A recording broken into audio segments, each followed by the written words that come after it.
Shalom, selamat malam Bapak Ibu Saudara yang saya kasih dalam Tuhan Yesus.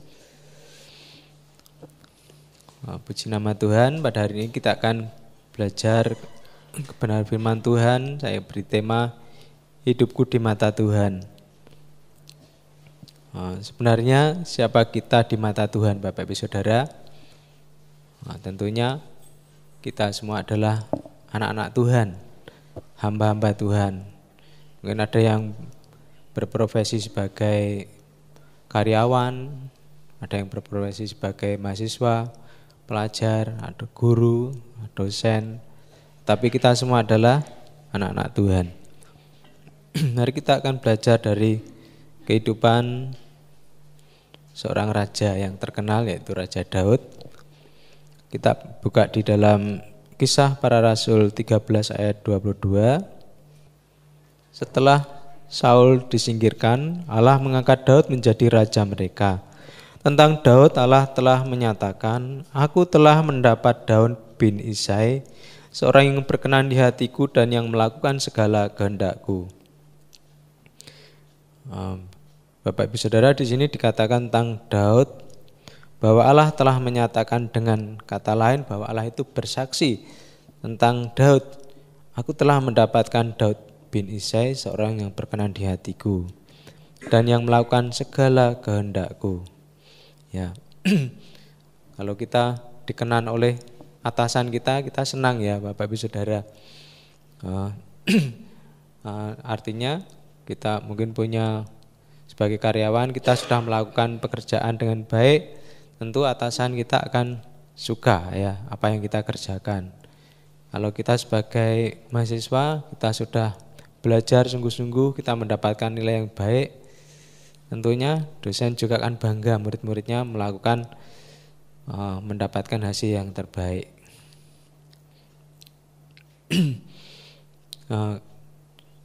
Jadi di dalam ayat ini adalah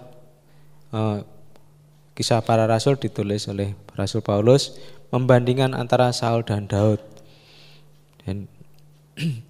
Dan Daud ini adalah pribadi yang berkenan dan melakukan kehendak Allah pada zaman itu ya, pada zamannya.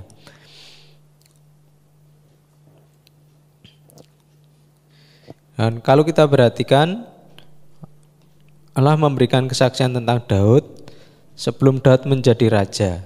Jadi saat itu Nabi Samuel yang pertama kali mengatakan hal ini, yaitu ketika Saul tidak taat pada Tuhan, Samuel berkata pada Saul, sekarang kerajaanmu tidak akan tetap. Tuhan telah memilih seseorang yang berkenan di hatinya dan Tuhan telah menunjuk dia sebagai raja atas umatnya. Jadi pada saat itu, sebelum Daud menjadi raja, Samuel sudah mengatakan itu kepada Saul, karena ketika saat itu Saul disuruh untuk memusnahkan bangsa Amalek, tapi Saul tidak mendengarkan. Dia masih menyisakan hewan-hewan yang masih gemuk-gemuk. Padahal tentang itu Tuhan mengatakan itu harus dimusnahkan. Baik laki-laki, perempuan, anak-anak, binatang semuanya harus dibunuh mati. Tetapi Saul tidak mendengarkan itu dan Samuel mengatakan bahwa kerajaanmu tidak akan tetap. Tuhan telah memilih seorang yang berkenan di hatinya.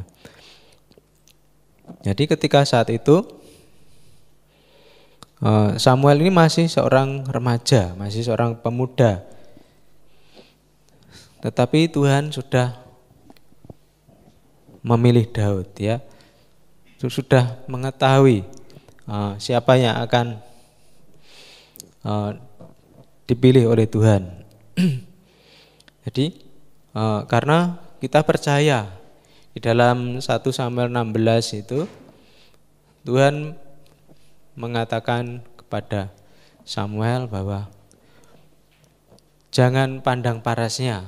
Tuhan, manusia melihat apa yang kelihatan, tetapi Tuhan itu melihat sampai kedalaman hati. Jadi mungkin sebagian orang akan melihat, wah ini bagus, inilah orang yang terpilih, oh ini gagah, ini ganteng, pasti ini orangnya, mungkin seperti itu. Tetapi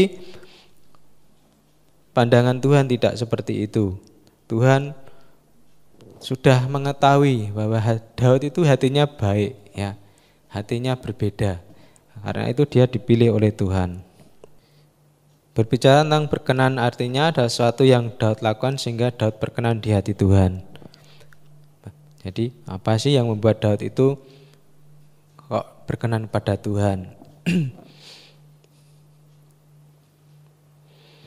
Nah, kita akan bersama-sama melihat apa yang membuat Daud itu berkenan dan apa yang Daud lakukan, sehingga Allah sendiri berkata bahwa Daud itu melakukan segala kehendakku.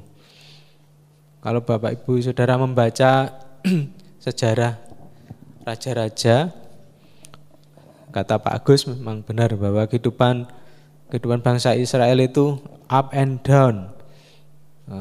Raja yang satu dia melakukan benar seperti apa yang dikatakan, apa yang dilakukan oleh Daud. Tetapi kemudian berganti raja, dia melakukan hal yang tidak sama seperti Daud, bahkan menjadi penyembah berhala. Nah itu. Dan seperti itu terus menerus bertahun-tahun, ya. Jadi kalau kita melihat di terus 1 Tawarik 28 ayat 4, ini ada kata Daud bahwa namun Tuhan Allah Israel telah memilih aku di antara segenap puakku untuk menjadi raja atas Israel selama-lamanya. Sebab ia telah memilih Yehuda menjadi pemimpin dan puakku dari antara kaum Yehuda dan dari antara anak-anak ayahku, ia berkenan padaku untuk mengangkat aku sebagai raja atas seluruh Israel. Nah, jadi Daud juga menyadari bahwa Tuhan berkenan kepadanya. Nah, mari kita akan belajar dari kehidupan Raja Daud. Bapak Ibu Saudara tahu ya, Daud itu sudah seorang pemazmur atau seorang pemuji, ya. Mazmur artinya nyanyian. Jadi Daud adalah seorang penyembah, seorang pemuji. Ada banyak tulisan mazmur yang ditulis oleh Raja Daud. Baik dalam ketika dia mengalami keadaan suka maupun duka, dia menulis perasaannya. Dia menceritakan apa yang dialaminya, ditulis dan dinyanyikan, ya. Mungkin kalau sekarang kita lihat ada beberapa mazmur yang bisa dinyanyikan, tapi sebenarnya itu adalah nyanyian. Nah, kalau Bapak Ibu Saudara mau mengarang lagu, bisa ambil salah satu mazmur yang belum pernah dinyanyikan, bisa dicoba di aransemen sendiri, ya. Itu adalah nyanyian ungkapan perasaan Daud. Jadi dia tuliskan di dalam nyanyian itu, dan dia menyanyikan memakai kecapi, memakai lira itu. Dalam keadaan susah, senang, dia memuji Tuhan. Apakah kita sebagai anak-anak Tuhan juga sudah mengikuti teladan Daud, Bapak Ibu Saudara? Ya, dalam keadaan senang tentu akan mudah kita menyanyi, kita memuji Tuhan. Tetapi bagaimana kalau kita mengalami pergumulan? Apakah kita masih bisa untuk memuji Tuhan? Susah, ya, pasti kita tambah nangis kalau memuji Tuhan. Daud mempunyai kerinduan yang dalam kepada Tuhan. Di dalam Mazmur 84 ayat 2, Mazmur 84 ayat 2 mengatakan bahwa betapa disenangi tempat kediaman-Mu, ya Tuhan semesta alam. Jiwaku hancur karena merindukan pelataran-pelataran Tuhan. Hatiku dan dagingku bersorak-sorai kepada Allah yang hidup. Jadi Daud seorang yang sangat dekat pada Tuhan. Dia seorang pemuji, dia seorang penyembah Tuhan. Dan dia lebih senang tinggal di dalam hadirat Tuhan. Pada waktu pagi dia menanti-nantikan Tuhan. Di dalam doa pagi, di dalam Mazmur, dia selalu merindukan Tuhan, ya. Bahkan dia mengatakan di dalam ayat yang 11, sebab lebih baik 1 hari di pelataranmu daripada 1000 hari di tempat lain. Lebih baik berdiri di ambang pintu rumah Allahku daripada diam di kemah-kemah orang fasik. Ya, saudara, luar biasa. Jadi Daud ini dari dalam kehidupannya dia seorang yang sangat mempunyai hubungan yang baik dengan Tuhan. Dia dekat dengan Tuhan. Dia mempunyai saat-saat dia untuk menyembah. Dia lebih senang dengan hidup di dalam hadirat Tuhan. Yang kedua, kita bisa belajar dari Daud bahwa dia adalah orang yang setia. Bapak Ibu Saudara, selain seorang pemuji, dia adalah seorang yang setia. Sejak masa mudanya Daud ini mendapatkan tugas dari ayahnya untuk mengembalakan domba-domba, ya. Ia menjaganya dengan setia dan dia rela berkorban menjaga domba-dombanya. Dikatakan kalau ada singa atau beruang, dia akan melindungi dombanya. Dia akan bertarung membinasakan singa atau beruang itu. Dia mempertaruhkan nyawanya untuk melindungi domba-dombanya. Ya, mungkin ketika Daud mengunjungi saudara-saudaranya pada waktu berperang, kakak-kakaknya bilang, kamu di mana kamu tinggalkan domba-dombamu yang 2-3 ekor itu? Kakak-kakaknya ini tidak tahu dia mengejek atau bagaimana. Jadi, tetapi Daud ini meskipun domba-dombanya sedikit tetapi dia setia. Dan Bapak Ibu Saudara tahu ya, barang siapa yang setia di dalam perkara-perkara yang kecil, dia pasti akan setia pula di dalam perkara-perkara yang besar. Ya, jadi kalau dia bisa menjaga domba-dombanya, mengembalakan domba-domba yang sedikit itu, pasti dia akan diberi Tuhan kepercayaan untuk menggembalakan umatnya, umat Tuhan sendiri. Ya. Jadi yang ketiga adalah kita bisa belajar dari Raja Daud. Daud ini adalah orang yang peduli dengan tabut perjanjian Tuhan. Dalam 1 Samuel 5 ayat 2, tabut perjanjian Tuhan itu dirampas oleh orang Filistin dan ditaruh di kuil Dagon.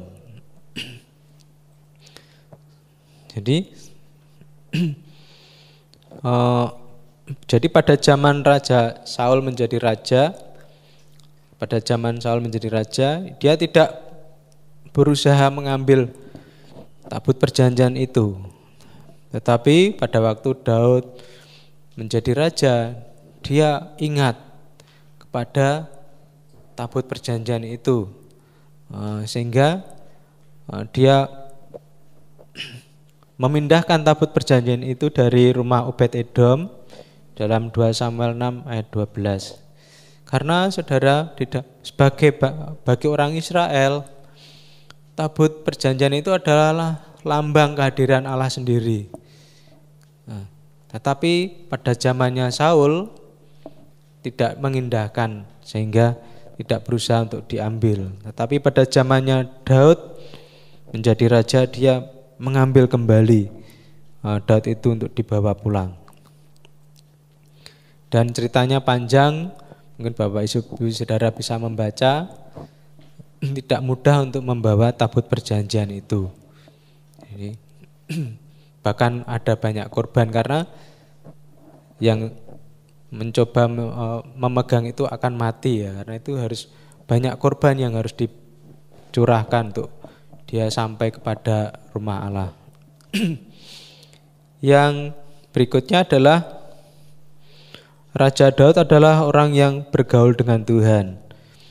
Dia mempunyai hubungan yang karib dengan Tuhan.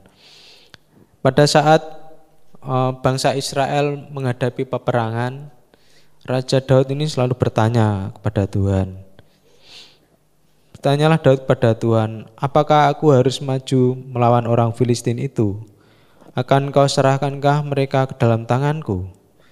Tuhan menjawab Daud, majulah sebab aku pasti akan menyerahkan orang Filistin itu ke dalam tanganmu. Jadi Bapak Ibu Saudara, karena Daud sudah terbiasa bergaul dengan Tuhan. Dia tidak mau bertindak tanpa persetujuan Tuhan. Dia selalu apa-apa ditanyakan. Nah, bagi kita, apakah kita ketika kita bertindak, apakah kita sudah berdoa dulu, sudah bertanya pada Tuhan, apakah ini yang harus aku lakukan, aku harus bagaimana Tuhan? Apakah hidup kita sudah sesuai dengan seperti firman Tuhan ini apa belum? Seperti teladan yang diberikan Daud. Jadi ini ada kunci keberhasilan Daud. Jadi dalam segala usaha, tugas-tugas pekerjaan, apapun yang kita kerjakan, kita harus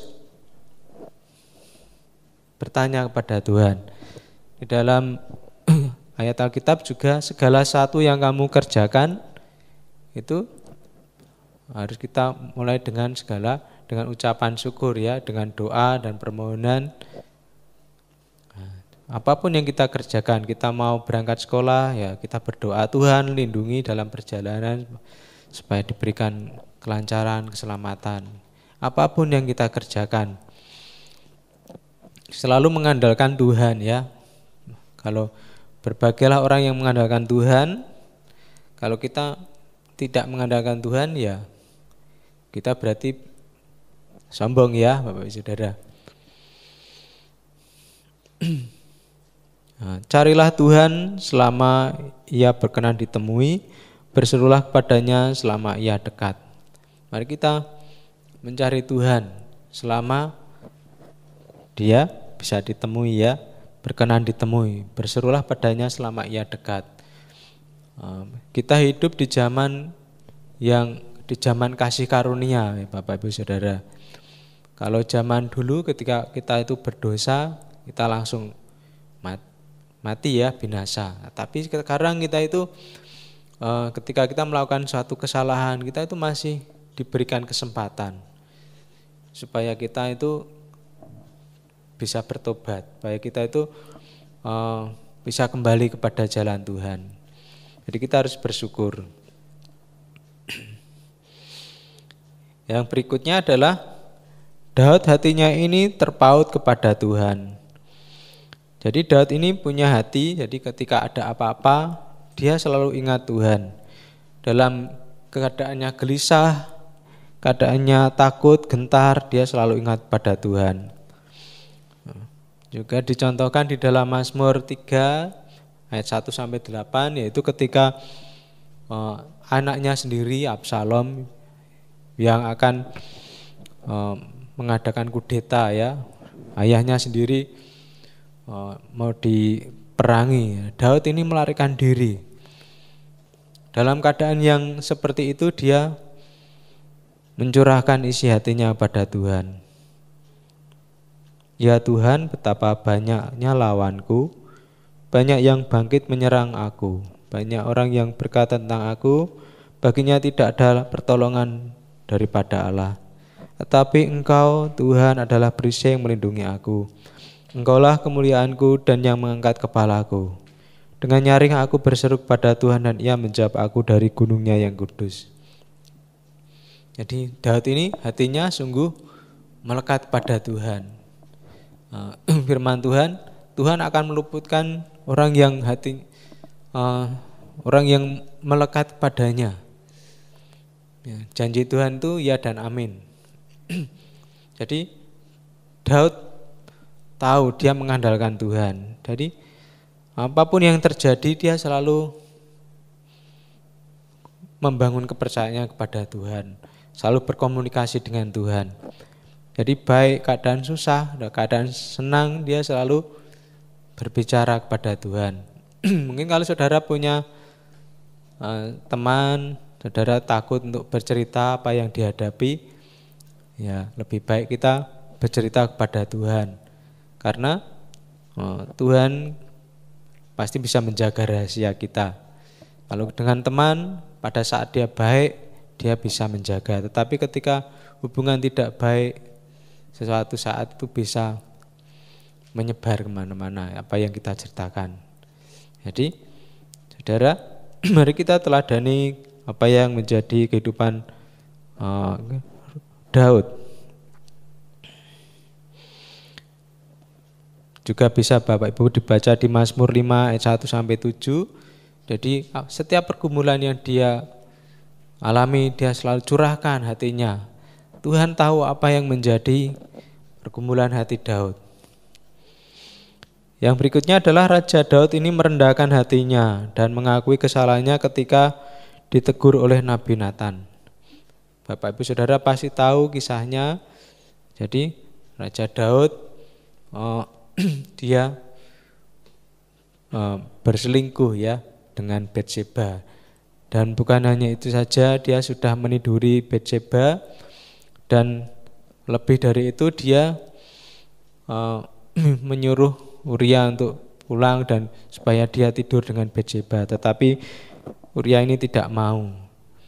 Kemudian Daud merencanakan hal yang jahat ya, dari dia menyuruh Panglima Yoab supaya dia menempatkan Uria ini di medan peperangan yang ganas, yang orang-orangnya kuat, dan kemudian menyuruh Yoab itu untuk mundur.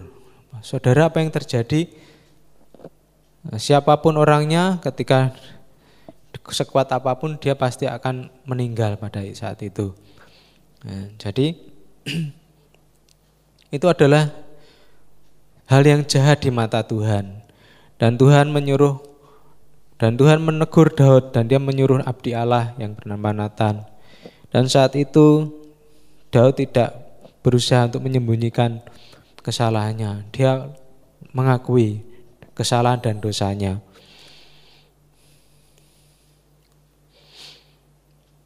Dan ini juga ditulis juga di dalam Mazmur Daud tentang pengakuan dosa. Jadi apa yang sudah dialami Daud ditulisnya. Bapak Ibu Saudara baca di Mazmur 51 ya.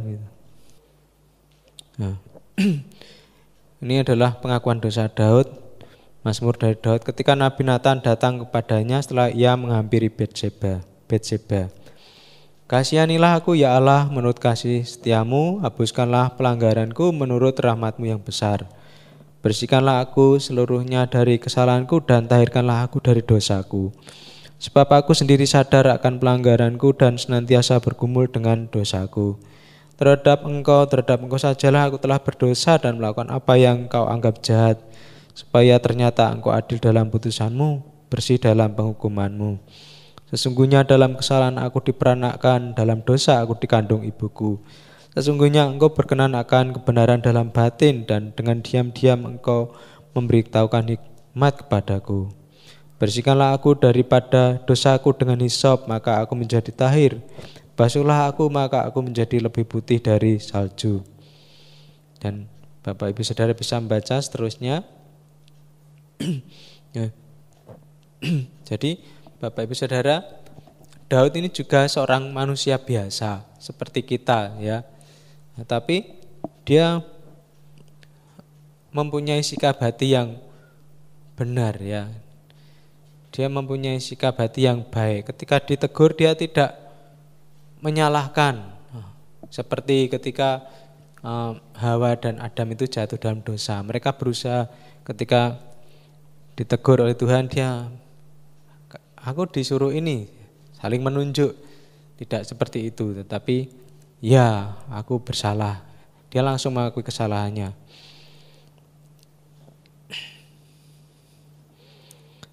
Kemudian adalah Raja Daud adalah orang yang mengasihi Tuhan. Benar-benar mengasihi Tuhan, cinta akan Tuhan. Dia bermaksud untuk mendirikan rumah bagi Allahnya. Daud ketika Tuhan sudah mengokohkan kerajaannya dan semuanya mulai aman, dia apa yang di hatinya, dia mau membuat rumah bagi Tuhan yang saat itu ada di kemah-kemah ya. Nah, tetapi maksud ini sebenarnya baik, tetapi bukan Daud yang akan membangun rumah Tuhan itu. Karena itu Daud mempersiapkan bahan-bahan dari dia menyiapkan untuk anaknya nanti Salomo yang akan mengerjakannya. Bahkan Daud ini juga memberikan harta bendanya untuk pembangunan rumah Tuhan. Dalam 1 Tawarik 29 ayat 3, lagi pula oleh karena cintaku kepada rumah Allahku, maka sebagai tambahan pada segala yang telah kusediakan bagi rumah kudus, aku dengan ini memberikan pada rumah Allahku dari emas dan perak kepunyaanku sendiri. Saudara, kalau seseorang mengasihi Tuhan, dia akan rela berkorban. Apapun yang terjadi, dia pasti berkorban untuk Allahnya, karena dia mengasihi Tuhan. Jadi Bapak Saudara, kalau kita mengasihi Tuhan, apa ya yang bisa saya berikan pada Tuhan? Kita masih punya, kalau Bapak Saudara tidak punya uang, tidak punya harta benda, so kita masih punya tubuh kita ya.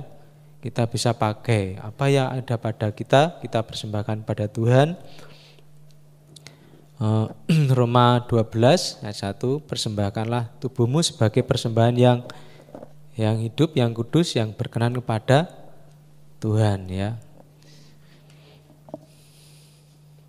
Bapak Saudara, di dalam 2 Timotius 3 ayat 16 dikatakan bahwa segala tulisan yang diilhamkan Allah memang bermanfaat untuk mengajar, untuk menyatakan kesalahan, untuk memperbaiki kelakuan, dan untuk mendidik orang dalam kebenaran. Kita firman Tuhan yang sudah ditulis berguna, bermanfaat untuk mengajar kita. Kita bisa belajar dari kehidupan para pendahulu kita, para nabi-nabi, raja-raja, orang-orang yang dipilih Tuhan. Tidak semuanya hidupnya itu mulus ya. Tidak semua hidupnya itu lancar-lancar saja. Ada banyak lika-liku kehidupan. Tetapi kalau kita belajar, kita akan belajar dari kesalahan yang sudah terjadi. Di mana Daud yang sudah dipilih Tuhan karena hatinya baik ya, hatinya berkenan pada Tuhan. Di Amsal 4 ayat 23 mengatakan, jagalah hatimu dengan segala kewaspadaan, karena dari situlah terpancar kehidupan. Hati adalah pusat kehidupan kita sebagai orang Kristen. Kalau hati kita baik, apa yang kita kerjakan, kita lakukan pasti baik. Makanya kita harus hati-hati. Apa yang masuk lewat mata, apa yang masuk lewat telinga, apa yang kita lihat setiap hari itu akan membentuk kita. Apa yang masuk nanti itu apa yang keluar. Itu prinsipnya seperti itu. Bapak Ibu Saudara, mari kita merenungkan kehidupan kita sebagai anak-anak Tuhan, sebagai hamba Tuhan, sebagai pelayan yang sudah dipilih, dipercayakan untuk tugas-tugas pelayanan di gereja ini. Sudahkah kita menjadi orang Kristen yang berkenan pada Tuhan seperti Daud? Kalau belum, kita koreksi diri kita masing-masing, minta Tuhan, minta Roh Kudus supaya dimampukan. Demikian apa yang saya sampaikan, mari kita berdoa.